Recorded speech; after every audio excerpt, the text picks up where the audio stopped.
Hola a todos, bienvenidos al panel de Startups, la semilla de innovación del real estate mexicano. Este panel tiene como objetivo conocer a algunas de las personas más importantes y que representan a las startups PropTech de México. Y bueno, pues el día de hoy nos acompaña como moderador Bernardo Martínez. Él es Partner and Experience Director de Accenter. De igual manera nos acompañan como panelistas Carlos Manuel Mendoza, CEO de Answer Solutions, Luis González, CEO de Bloom, Gofredo Rossi, CEO de AptoClick, y Alina Patterson, CEO de Bogart Tech. Y bueno, pues sin más por el momento, Bernardo, te cedo la palabra. Muchas gracias a todos por acompañarnos. Adelante. Muchas gracias, Rodolfo. Pues bueno, muy encantado de tener esta plática con ustedes. Ya los he conocido, no personalmente, pero en algunas sesiones por Zoom. Me gustaría empezar, bueno, ya que estamos hablando un poco de PropTech y de la innovación, si quieren para platicar un poco cómo ustedes han visto el panorama, ¿por qué no empezamos? Que nos piquen ustedes cuáles han sido las tendencias más fuertes que van a suceder tanto para sus plataformas o el comportamiento de los usuarios con este shift tan grande y tan global que ha afectado pues básicamente a todos sus usuarios a nivel global. ¿Quién es el valiente que levanta la mano? Claro, Bernardo, pues si quieres empezamos por acá. Mucho gusto a todos y todo un placer y un honor estar aquí compartiendo este espacio con ustedes. Realmente estoy primeramente emocionada por este tipo de espacios en los cuales pues, platicamos un poco acerca de lo que vivimos día a día, ¿no? Realmente el tema del PropTech es algo que desde mi perspectiva aún sigue siendo muy poco sonado para la fuerza que trae dentro del sector inmobiliario y realmente tendría que ser algo que todos estemos escuchando todos los días. Y eso es algo en lo que estamos trabajando, yo creo, precisamente nosotros como cabezas dentro de las diferentes empresas que llevamos.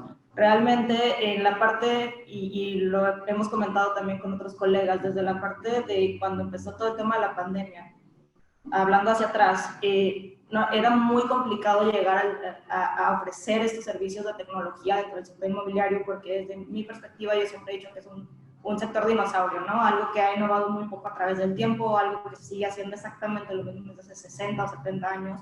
Y este tipo de procesos, pues precisamente es lo que tiene que innovar de manera radical porque lo que somos hoy como comunidad y el estilo de vida que llevamos es completamente diferente a lo que estábamos viviendo hace 60 años. Y realmente el sector inmobiliario no se ha adaptado a estos nuevos estilos de vida, ¿no? Sino que nosotros como comunidad tenemos que adaptarnos a lo que sigue ofreciendo el sector inmobiliario.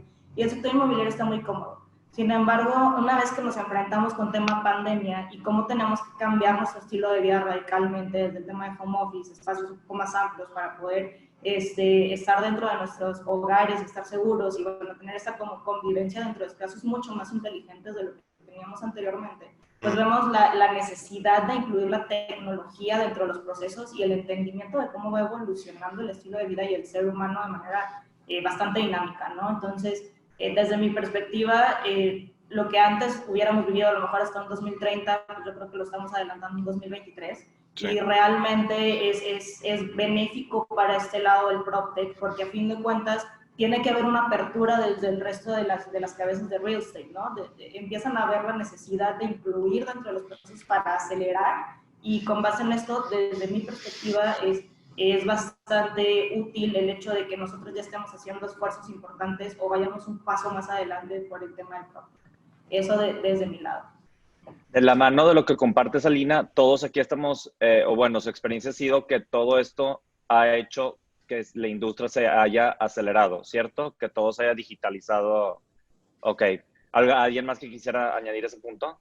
No, sin duda, Alina, coincido completamente contigo. Dijiste ahí dos puntos muy importantes. El primero, que el real estate está muy cómodo, como ha estado siempre, y que eran, pues, liderado mucho por, pues, esto, como dijiste, dinosaurios, pero, pues, afortunadamente ya despertó mucho impulsado, como dices, por la pandemia, se obligó a que la gente empezara a digitalizarse, porque de otra forma no puede continuar, al menos lo que ha sido de este año. Y una prueba muy clara, mira, yo estoy muy metido en el tema de arrendamiento, estoy muy metido también en temas de co-living y rentas entre roomies y grupos de personas rentando una sola propiedad. Es algo que ya tiene décadas existiendo, siempre lo digo, Friends Big Bang Theory son series que se hicieron basadas completamente en esto. O sea, no, lo que yo estoy diciendo no tiene nada nuevo. Lo que sí tiene nuevo es cómo las tendencias en países que no se han desarrollado tanto empiezan a explotar ese tipo de prácticas y entra a nuestra cultura. Yo soy de Monterrey, viví mucho de mi vida en Colinas, en San Pedro, son pues cultura un poco más tradicional y el salirte de casa de papá y mamá sucede hasta que te casas. Ahora ya no, eso está sucediendo más adelante por diferentes factores, ya sean económicos, sociales y demás, pero ahora la gente ya está llegando a los 30 años y sigue viviendo en casa de sus papás y estadísticamente ya es algo correcto, antes no sucedía eso. Entonces viene la pandemia y la gente como vuelve a casa, vuelve a encerrarse y decir, ¿sabes qué? Yo ya en casa de papá y mamá ya no me hallo, ya me quiero salir y no me voy a esperar hasta casarme a los 35, 36 años. Y entonces empieza este boom de quererse independizar las personas, pero no hay para empezar, no hay una economía que les permita salir a comprar algo ahorita. O sea, así ya, de pronto mañana me quiero salir, voy a tener que rentar. Entonces, al hacerlo así, y tan de pronto, algo que empezó a ver mucho es esto de los roomies y es algo que va a crecer bastante junto con otras tendencias del mercado. Y eso, Luis, que comentas de las tendencias, por ejemplo, lo complejo y divertido de PropTech es que están involucrados muchos factores. Tienen a gobierno por encima, estás hablando con la experiencia del humano, de los arrendadores, propietarios, son una gran escala de personas involucradas. ¿Cuáles creen que sean los disruptores más importantes que van a venir o las tendencias, por ejemplo, con nuevas generaciones? ¿Qué es lo que podríamos estar esperando? Que ustedes ya están viendo los resaltos. Por ejemplo, tú ahorita, Luis, mencionabas mucho como los millennials regresaron a su casa un rato, pero ahora van a salir al mundo y van a querer ser un poco más de roommates. ¿Qué han vivido los demás o qué han sentido que va a pasar en sus respectivos plataformas? Pues, por ejemplo, yo en mi caso, que la plataforma está más enfocada a la parte de gestión, desarrollo y control de obra, sí generó un cambio muy grande, porque de inicio concuerdo perfectamente igual con Alina, la industria estaba gobernada por un sector, una edad muy diferente a la que se proyecta va a estar gobernada en los siguientes 5 o 10 años. Y también eso en nuestro caso aceleró bastante la aceptación de un medio digital para poder suplir la libretita, suplir el Word, el Excel, que por más completa que sea la herramienta, deja de ser, sigue siendo imperfecta, vamos, para el manejo de la operación que tienes que controlar. Y aparte de todo esto es la adecuación o la transición de la información de cómo lo estás trabajando al día de hoy a lo que sería completamente digital. Entonces sí concuerdo que ha acelerado mucho el paso, pero más allá de acelerar en términos de que pronto se va a hacer completamente digital, ha hecho que la gente abra la mente, que las personas que están operando y que están trabajando actualmente sobre la industria, en mi caso en particular en Answer, sobre desarrollo inmobiliario, desde gestión como gerencias y como constructoras, pues que abran la mente a decir que si lo hiciste así por lo largo de 40, 50 años, tienes que cambiar para poder sobrevivir. Eso nos dio pauta a poder agarrarnos nosotros de ahí y decir, este puede ser el salvavidas que tienes para poder mantenerte a flote. Claro. Entonces, en ese sentido, a nosotros en particular sí nos ha favorecido y también yo veo claramente en los demás ámbitos que no sea necesariamente desarrollo operativo, sino que más como comentaban, co-living, que creo que también se va a acelerar. Es el claro ejemplo de por qué Airbnb volvió a repuntar. Todo se iba a la expectativa de que ya no, la gente no puede salir, no va a viajar, entonces, pum, va a morir. Y no, al contrario, ahora la gente dice, yo voy a seguir queriendo salir, nada más que la voy a hacer con otras intenciones. Claro. Ahora, en vez de salir porque quiero experimentar otras cosas, voy a salir, sí, porque quiero experimentar otras cosas diferentes a lo que vivo en la casa. Claro. De esa misma forma se adapta la parte digital o la tecnología que se está aplicando en el caso de esa industria, pero creo que sí, concuerdo, sí se ha acelerado y creo que es una puerta muy grande que se abre a todas las startups que están buscando entrar al mundo del PropTech. Con ustedes, Carlos, está interesante porque ustedes crearon una herramienta para ayudar a las empresas. Las empresas son las que eligen Answer y ellos la implementan para sus colaboradores. ¿Cómo sientes, por ejemplo, que las tendencias, ahora sí hablando, nosotros como colaboradores trabajando en una empresa, cómo te sientes si te imponen a ti la herramienta de trabajo? ¿Va a ser un proceso más transparente? ¿Lo ven como una imponencia por parte de la empresa? ¿Ustedes han visto cómo reacciona su mercado? ¿Es algo más simple o todavía falta por acostumbrarnos? Claramente, a pesar de la aceleración que se ha tenido en la adopción de los medios digitales, no deja de ser para muchas personas intrusivo, sobre todo para nuestro caso la parte de los contratistas, ¿no?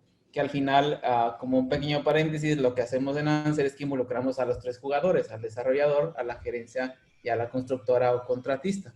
Entonces, estos 2 elementos, gerencia y desarrolladora, pues regularmente están digitalizados, tienden a trabajar en medios digitales. Sin embargo, el contratista muy pocas veces o no la mayoría tiene adopción sobre esa tecnología.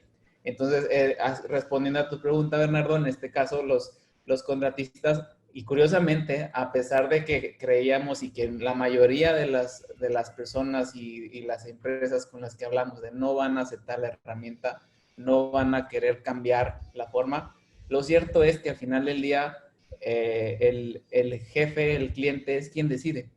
Entonces, al día de hoy ya se le están haciendo exigencias para poder cumplir y poder mantener sus contratos a flote.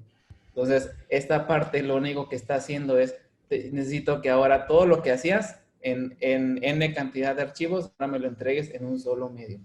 Y eso Claro. también para ellos lo están viendo como un beneficio que, bueno, voy a sacrificar la comodidad que tenía al hacer yo mis escritos, al poder, a lo que estaba haciendo anteriormente, a enfocar todos mis esfuerzos a un solo medio, que es como una balanza, ¿no? Aparte de los beneficios que nosotros por el modelo de negocio le ponemos en la mesa al contratista, pero en ese sentido la adopción también ha sido parte para ellos de un beneficio, de un win-win en ese sentido, ¿no? También por la misma situación. Ok, y algunos insights, Cofredo, que tú hayas tenido con todo esto de pospandemia y cómo va a cambiar en tu plataforma el comportamiento de tus usuarios.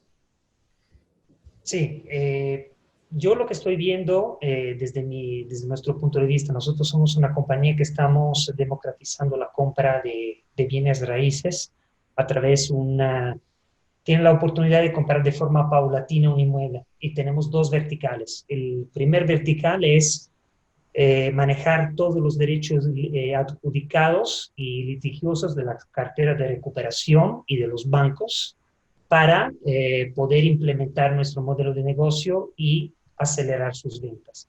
Y la segunda vertical es, ya está en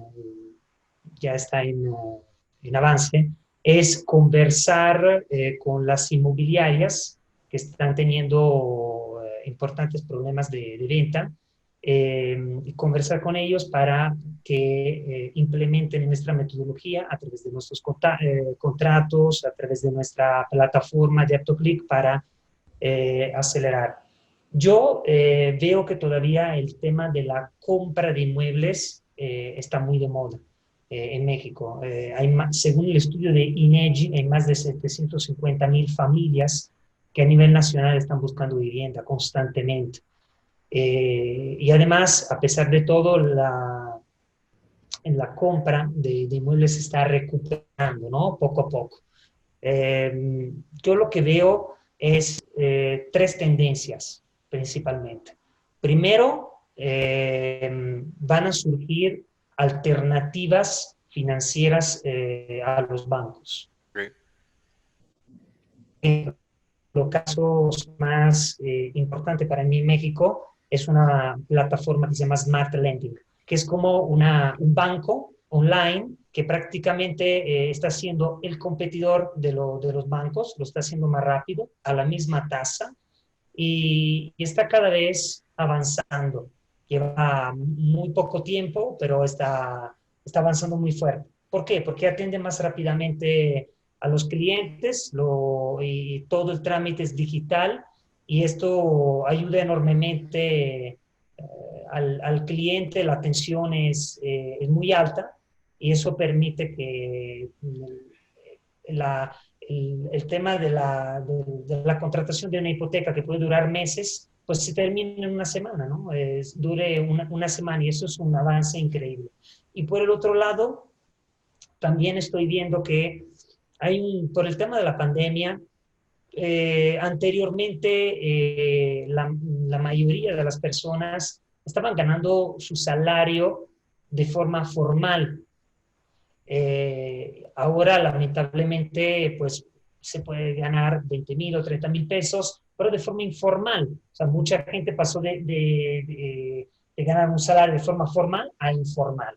¿Y eso qué comporta? Que lamentablemente los bancos te rechazan el crédito. Entonces, hay más de 70 millones de mexicanos que no tienen acceso a vivienda.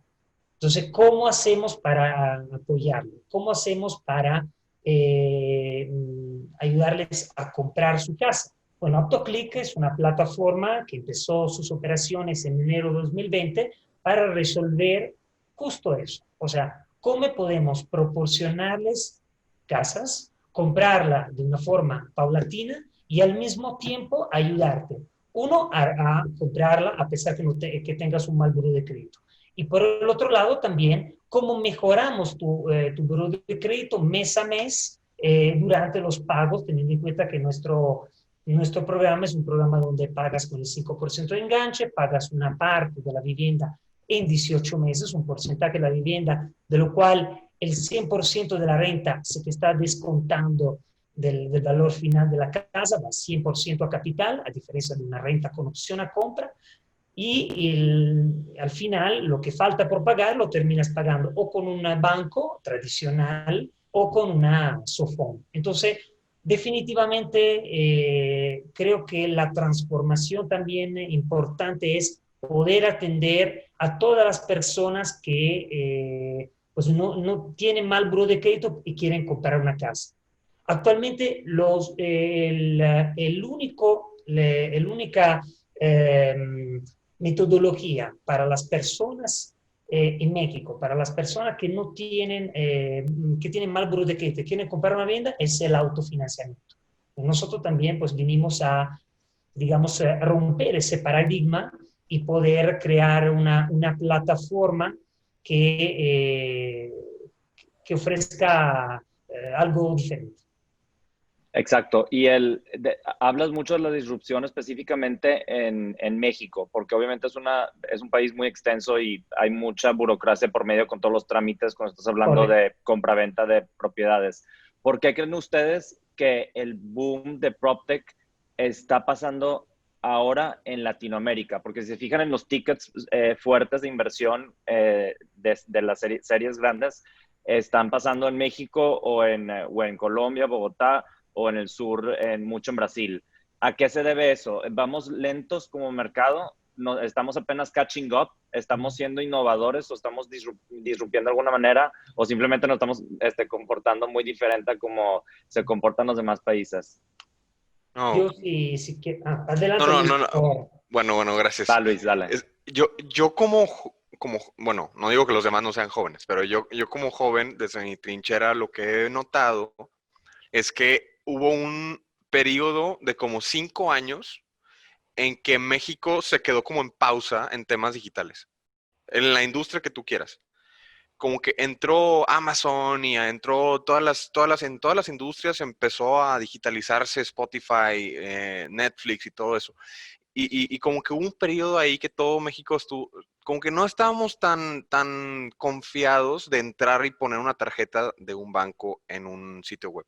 Yo creo que es el primer factor, que de pronto ya pasó ese periodo en el que se nos demostró a nosotros como mexicanos, imagino que algo similar sucedió en Latinoamérica, en el que se nos demostró que las propuestas digitales son de fiar y todos dijimos, va, pues sí le entro. Entonces empezó ahora sí el mercado a avanzar y en ese periodo de como pausa, de pronto quisimos alcanzar al resto del mundo.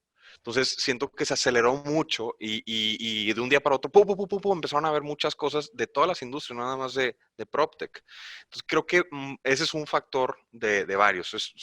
Fue el primero que se me ocurrió, pero me imagino que los demás también han de tener alguna opinión de algún otro factor.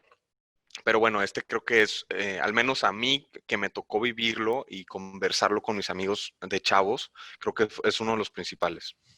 Ok.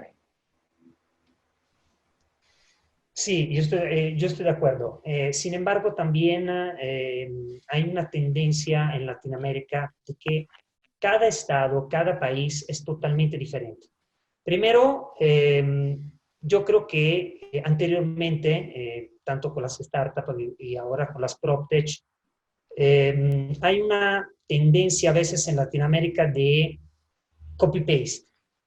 Agarrar lo que funciona en Estados Unidos o lo que funciona de Europa y traerlo a Latinoamérica. Yo como europeo, pues me parece una mala práctica y les cuento por qué. Porque inicialmente nosotros éramos una plataforma de renta, con opción a compra y tuvimos que cambiar el negocio porque la renta con opción a compra, que por ejemplo funciona muy bien en países como Madrid, en España, que ayudó enormemente a recuperarse de la burbuja inmobiliaria. O, por ejemplo, en Estados Unidos, donde hay varias PropTech de rent to home que funcionan súper bien. Pero claro, ¿por qué? Porque en Estados Unidos y en Europa todavía la gente se queda mucho tiempo en sus empleos, mientras en Latinoamérica, como por ejemplo en México, hay una tendencia a cambiarse, sobre todo en los millennials, por favor no me critiquen por eso, en cambiar año tras año en una empresa. Y eso en México, pues es algo que lamentablemente afecta enormemente tu buró de crédito a la hora de otorgar un préstamo, que te otorguen un préstamo hipotecario. Entonces, ese es el tema es que en Latinoamérica es tan complejo y cada país tiene sus propias reglas, donde va a ser sumamente difícil poder hacer simplemente un copy-paste y cambiarlo. Yo lo viví en mi propia piel, lo cambiamos rápidamente y nos acercamos a los temas de los bienes adjudicados, de la recuperación de los inmuebles, y nos dimos una enorme oportunidad porque era un mercado totalmente no atendido. Y por el otro lado también siento que algunos países se mueven más rápidamente. ¿Pero por qué? Porque probablemente eso depende también de legislaciones internas, de las leyes de los países y es muy difícil hacer comparaciones. Por ejemplo, recientemente entró un instant buyer en México muy fuerte, que es Flat, que me parece una plataforma increíble a mi manera de ver, pero el ritmo de compra de los inmuebles es mucho más lento con respecto a Brasil, con respecto a España, con respecto a los otros instant buyers de Estados Unidos. Claro, yo investigué y me di cuenta que para comprar un inmueble el proceso es larguísimo.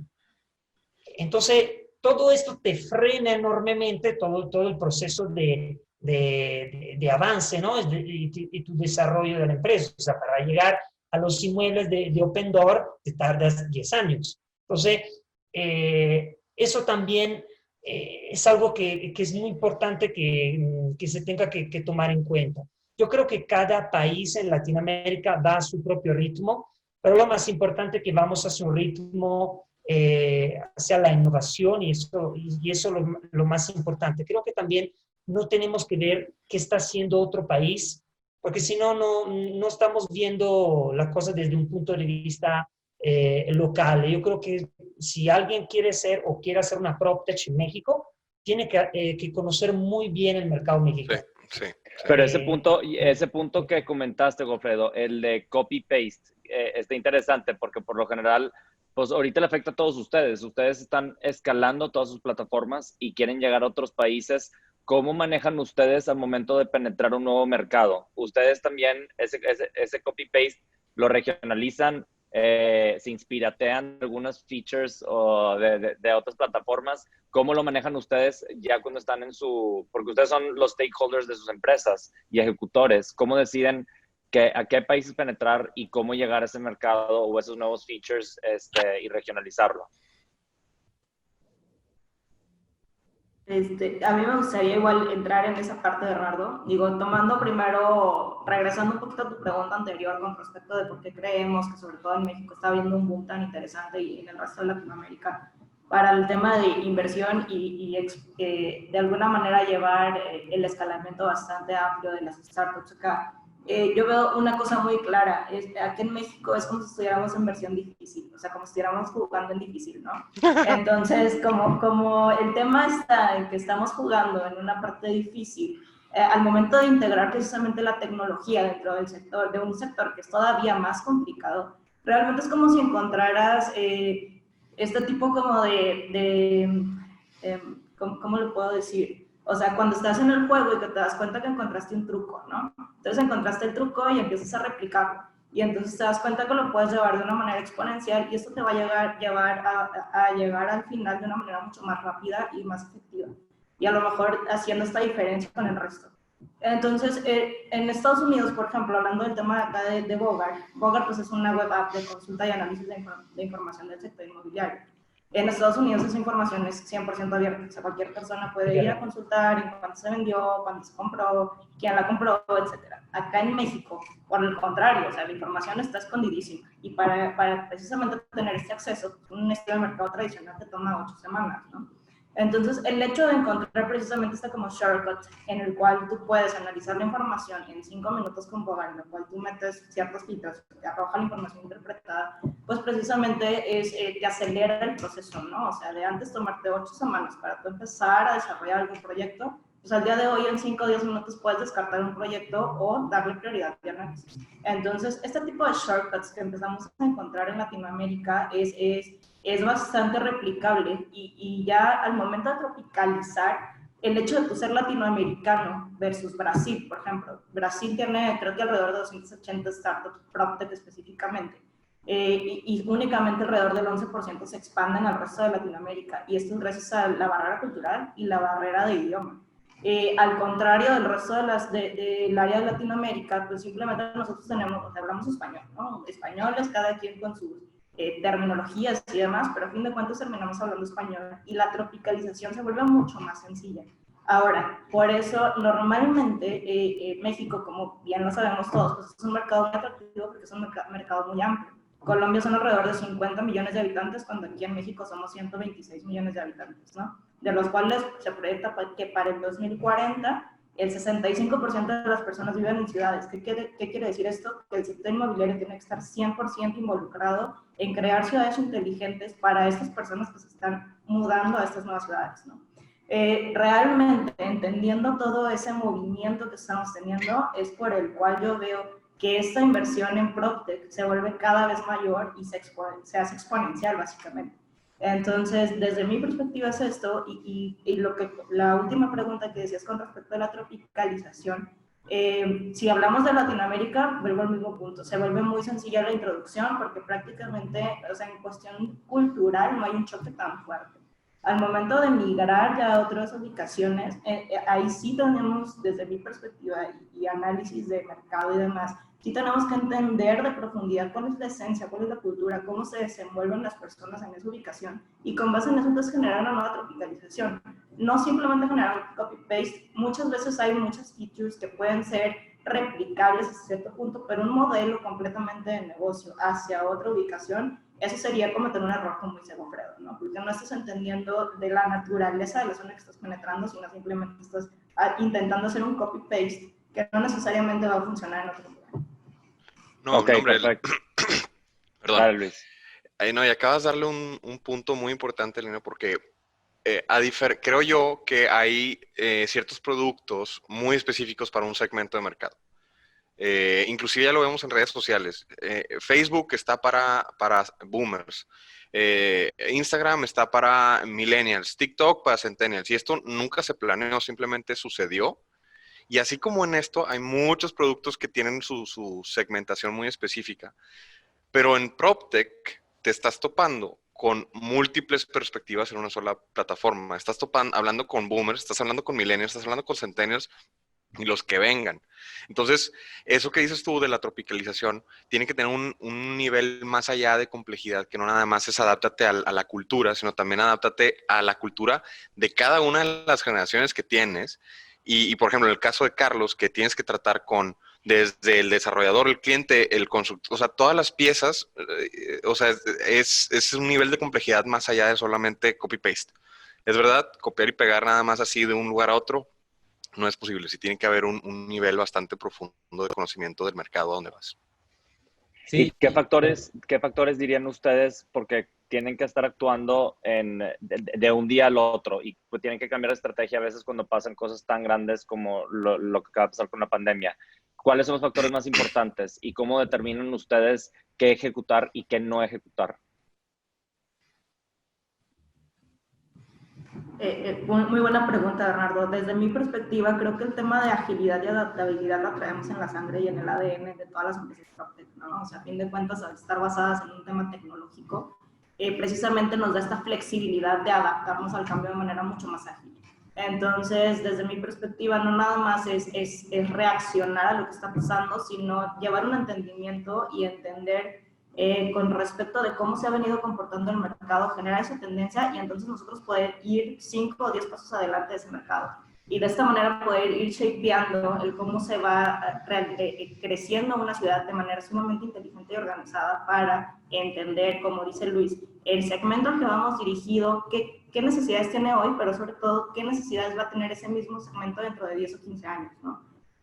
Algo que me gusta mucho a mí compartir es que la mayoría de los desarrolladores no se dan cuenta que al momento de que genera una nueva torre de departamentos, por ejemplo, o un lugar habitacional, no se da cuenta que está impactando por lo menos en los próximos 100 años de la creación de la ciudad, ¿no?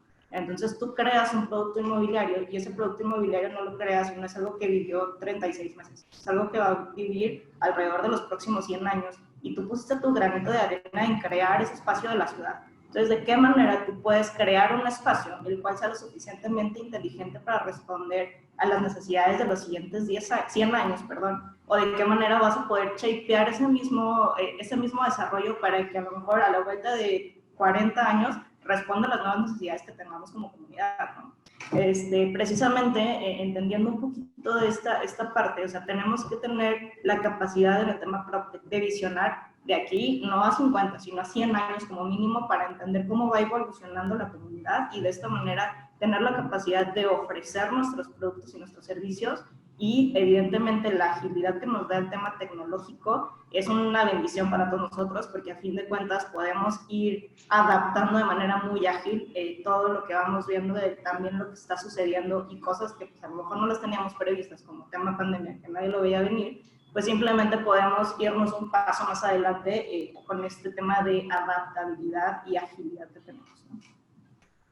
Sí, igual yo concuerdo igual con Alina porque, por ejemplo, en el caso de nosotros que también iba a comentar, la empresa, en nuestro caso, la empresa es árabe, se constituyó allá en Bahrein, al lado de Emiratos Árabes. Entonces, fue un shock cultural porque al inicio teníamos planeado toda una forma de cómo se ejecuta la obra allá, en el Medio Oriente. Y luego cuando uno llega aquí a México te das cuenta que, como bien decía Lina, es el modo difícil. Y todo lo que se ha desarrollado hasta ahorita, por ejemplo, ya volteando a ver a la parte árabe, dices, pues, está al contrario, allá rigen la obra ciertas personas que aquí al contrario se les hostiga y se les busca que comprueben su avance, ¿no? Pero, por ejemplo, ese cambio también que tanto por pandemia y como por la parte cultural, yo creo que lo hemos podido atender gracias a dos cosas muy simples, la flexibilidad y ser ágiles. Entonces, yo creo que todas las startups, aunque no sean PropTech, tienen que tener esas dos habilidades, siempre ser muy flexibles y ser muy ágiles, que esas son las dos, para mi punto de vista, son las dos propiedades o los dos aspectos más importantes que nos diferencian de las empresas grandes. Y eso nos hacen poder meternos en los huecos donde hay más oportunidades o bien inclusive donde hay cosas que a lo mejor los grandes nunca lo han pensado. Entonces, creo yo que es lo que se tiene que tomar en cuenta para este tipo de situación y sobre todo con la tecnología que todos bien sabemos que se va a ir reduciendo los años en los que la tecnología se va duplicando, ¿no? O sea, cada día que pasa que no estás innovando y que no estás buscando lo que se va a aplicar en los siguientes años, es ventaja que le das a la competencia para que pueda mostrar algo diferente a ti, ¿no?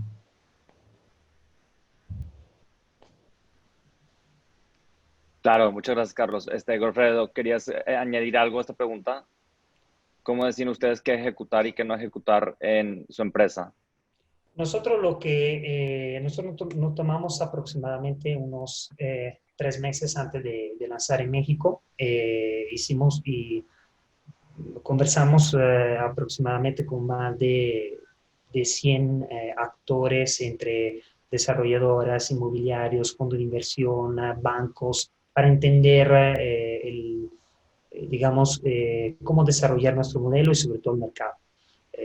Yo, sobre todo, antes de lanzar AptoClick, sí, nosotros estudiamos bastante. Teníamos que empaparnos de todo lo que estaba pasando, los estudios de BBVA para entender el mercado, los estudios de la Sociedad Hipotecaria Federal, INEGI, y eso nos permitió entender que algunas cosas pues no eran factibles o que probablemente pues no, nos tomaba mucho más tiempo. Y sí encontramos un nicho bien interesante que no había sido atendido y pasamos de manejar un par de inmuebles que estaban en Ciudad de México a aproximadamente unos 2.000 actualmente, que son adjudicados más los derechos litigiosos que tenemos en nuestro portafolio, y pasamos de trabajar con alguna desarrolladora en Ciudad de México a manejar prácticamente 10 estados y empezar a entender, a conocer mercados súper interesantes, atractivos como Jalisco.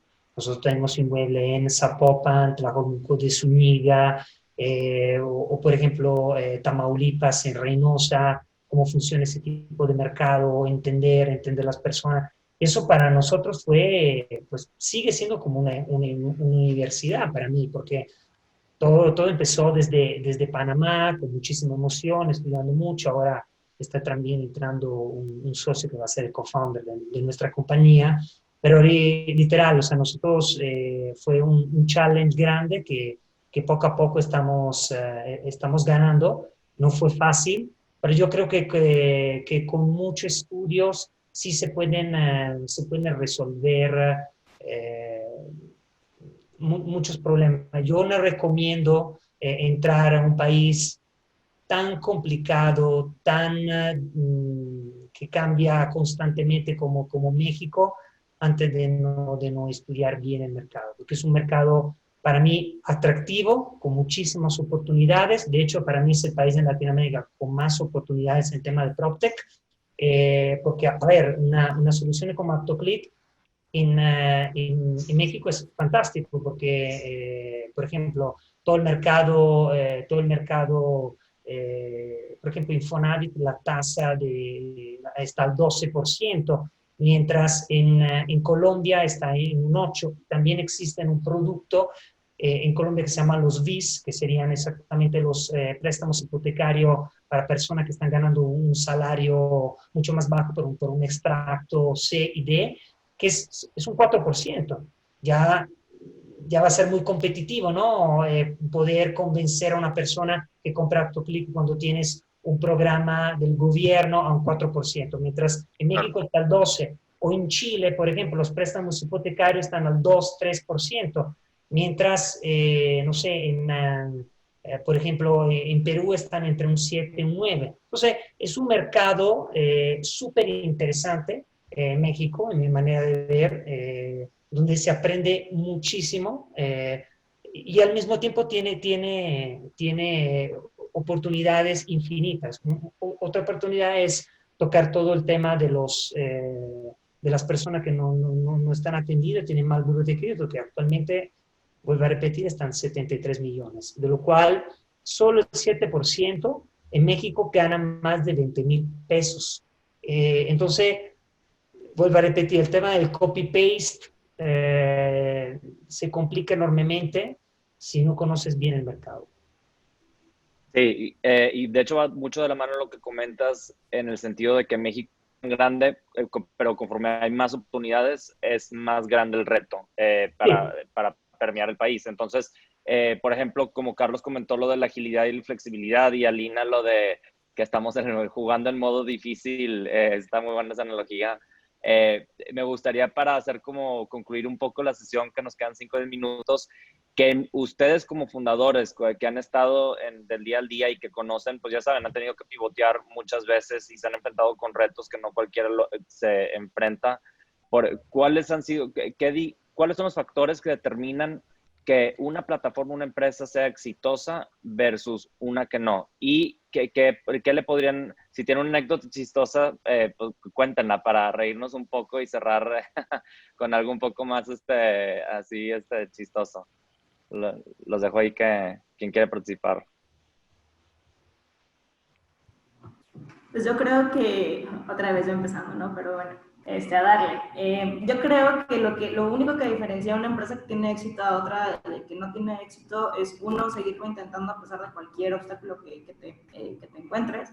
Y la segunda, y mucho de lo que decía Carlos, es tener esta agilidad y esta adaptabilidad a entender cómo está respondiendo el mercado, ¿no? Muchas veces, y sobre todo en el tema inmobiliario, es algo que yo he visto constantemente, y corríjanme si no, pero normalmente dentro del sector inmobiliario hay egos muy altos en los cuales dicen, tú haces un desarrollo y de repente el mismo inquilino le cambia cosas al desarrollo y el desarrollador se molesta, ¿no? Dice, ¿por qué le cambió eso si yo hice un proyecto? Y ese proyecto ya está completamente diferente a lo que yo dejé. En vez de decir, oye, pues voy a aprender de todo lo que le modificaron a este proyecto para entonces en mi siguiente proyecto, pues que no le modifiquen más tantas cosas, ¿no? Entonces, normalmente cuando en el mercado hay retroalimentación por parte del usuario hacia el sector, el sector lo agarra y de esa manera transforma sus productos. Y dentro del sector inmobiliario es al revés, o sea, tú tienes retroalimentación por parte del usuario y en vez de aceptarla y modificar tu proyecto con base en esa retroalimentación te molestas. Y precisamente creo que el tener esta adaptabilidad y esa apertura al cambio, a entender las verdaderas necesidades del cliente, digo, Luis lo hace mucho en el tema de roommates, te das cuenta de que un espacio amplio lo puedes compartir en varias personas y muchas veces nosotros lo seguimos pensando como una sola familia, ¿no?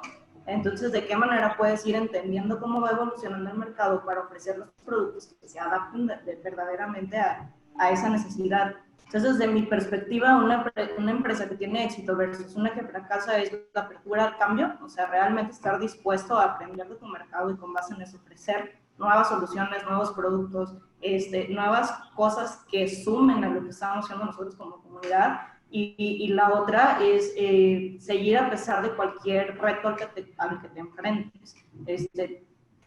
Verdaderamente nosotros como startups y nosotros como pioneros dentro del tema PropTech, sobre todo acá en México, se vuelve muy complicado porque constantemente nos topábamos, sobre todo antes, con el tema de eso no es necesario, o eso que están haciendo suena muy loco, o eso que estás proponiendo, yo creo que no va a ser tan útil dentro de este sector. Y una vez que te das, que los otros jugadores se dan cuenta de que en realidad la solución que estamos proponiendo y que estamos poniendo sobre la mesa se vuelve muy interesante y la empiezan a adoptar como sí, para ellos y para mejorar sus procesos y para hacer productos mejores y demás, entonces ahí es cuando se dan cuenta del verdadero valor que nosotros como startups en el ámbito PropTech podemos agregar dentro de los diferentes puntos de elaboración de un inmueble, ¿no? Sin embargo, si nosotros nos hubiéramos quedado con el primer no que nos dieran de que no es una locura, no lo que están haciendo no va a funcionar, o lo que sea, realmente pues prácticamente Boga nunca hubiera existido, ¿no? O sea, yo creo que todos al momento de lanzar la startup, pues empiezas a toparte como con estas visiones cortas que puedan llegar a tener algunos desarrolladores. Sin embargo, cuando muestras tu valor agregado, pues realmente aceptan este producto y dicen lo que están haciendo está increíble, ¿no? Y están revolucionando el mercado. Entonces, precisamente entender que no porque la industria sea muy tradicionalista, nosotros tenemos que darnos por vencidos de este lado. Exacto, sí, no, muy cierto. Pues muchas gracias, Lina, por compartirnos esos insights. Los demás, si quieren, en 2 minutos, platiquen un poco como cuáles son los factores de éxito que ustedes ven y bueno, alguna anécdota que tengan que sea buena compartirla. Pues yo igual nada más lo digo brevemente. Yo diría que son tres cosas básicas las que hacen que una startup de cualquier giro, no necesariamente PropTech, funcione. Son escucha siempre a tu cliente. La otra es siempre escucha a tu equipo. O sea, el mantente dentro del equipo, dentro de la empresa, escucha a la gente que te ayuda a poder salir adelante como empresa. Y la última, siempre ve a tu competencia. O sea, siempre estate atento de la competencia. Porque al final, esos tres, para mi punto de vista, son tres pilares que van a mantenerte activo, te van a mantener alerta y siempre te van a mantener alineado a lo que debe de cumplir tu producto o servicio. Al final de cuentas, alguien debe de querer lo que tú tienes, ¿no? Y yo creo que nada más para cerrar como el círculo es que tienes que tener también siempre una piel muy gruesa para poder recibir los flechazos y los golpes que te va a dar al momento de estar, ¿cómo se dice? De estar emprendiendo, ¿no? Al final de cuentas, yo creo que, y siempre lo digo, el emprender es una carrera que no es de velocidad, sino que es de resistencia. Sin duda.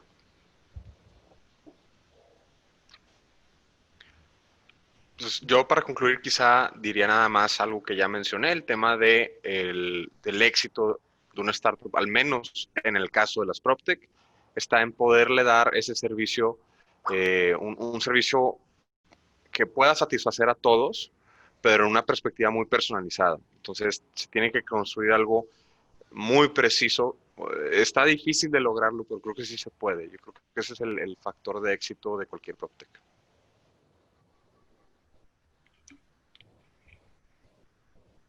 Va, gracias Luis. Si quieres pasamos con Gofredo. Ventas. Las ventas, al final todo depende de eso. Cuando nosotros empezamos, teníamos un tema un poco complicado porque los juzgados estaban cerrados por el tema de la pandemia. Y entonces, ¿qué hace? No? ¿Cómo vas a convencer a los clientes que compren un adjudicado si el juzgado está cerrado? Y lo dimos a la vuelta. Entonces, eso también es un tema de adaptabilidad rápida al entorno que tú tienes y yo creo que es importante también tener muchos socios. Nosotros trabajamos con mucha compañía de recuperación de cartera y tenemos siempre una relación muy honesta, muy franca y al mismo tiempo ellos se convirtieron increíblemente y sorprendentemente en nuestros advisors. Nos ayudaron a entender aún más el mercado, nos ayudaron a entender más qué está pasando en México y eso también me ayudó a entender más a este increíble país y entender cómo darle la vuelta a las problemáticas que tenemos. Entonces yo diría ventas y sobre todo, punto número 2, atender rápidamente a los prospectos. Eso creo que es clave. Nosotros teníamos dos cosas interesantes. Primero, atendemos rápidamente los proveedores. Dos, tenemos un sistema de precalificación inmediata, te tomas aproximadamente 3 minutos, donde tienes que poner tu número de seguridad social, RFC, CURP, y automáticamente te arrojamos un resultado que puede ser positivo o negativo. Si es positivo, te acompañamos a través de un banco para que lo termines pagando con un banco. Si es negativo, pues lo manejamos con otra compañía financiera. Perfecto. Bueno, pues les quiero agradecer muchísimo a Alina, Carlos, Gofredo, Luis, Orange, muchas gracias por invitarnos, siempre estar tan atentos y pues bueno, te cedo la palabra, Rodolfo. Muchísimas gracias a ti, Bernardo, por acompañarnos. Gracias a Lina, Gofredo, Carlos Manuel, Luis. Gracias. La verdad es que cada una de sus experiencias y sus aportaciones nos dan muchísimo valor. Así es que gracias por acompañarnos. Y bueno, pues antes de despedirnos, me gustaría invitar a todos los que nos están escuchando a formar parte de la Asociación México PropTech. Dentro de esta asociación tenemos como objetivo juntar a todos los jugadores de la industria para poder impulsar el ecosistema PropTech en México. Así es que, bueno, si quieren conocer más, los invito a visitar la página www.mexicoproptech.org y enviarnos un correo a admin@mxproptech.com. Nuevamente, muchas gracias. Los invito ahora a ingresar a la sala de networking. Gracias y hasta pronto.